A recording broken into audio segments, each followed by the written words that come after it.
nitaangalia mambo ya ufisadi. Corruption imeangamiza hii nchi yetu, na tusipochunga itaangamiza hii nchi yetu kabisa.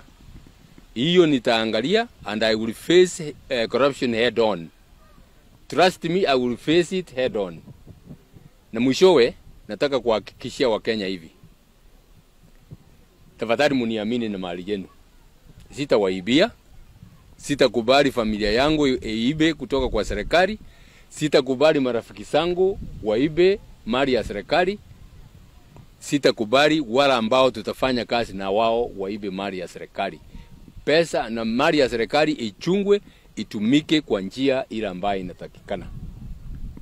Hiyo nitawahakikishia tutafanya hivyo.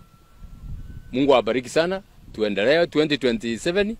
Nipe mkono na waahidi I will give you servant leadership. Maraga tosha hatoshi. Maraga tosha hatoshi. Maraga tosha hatoshi.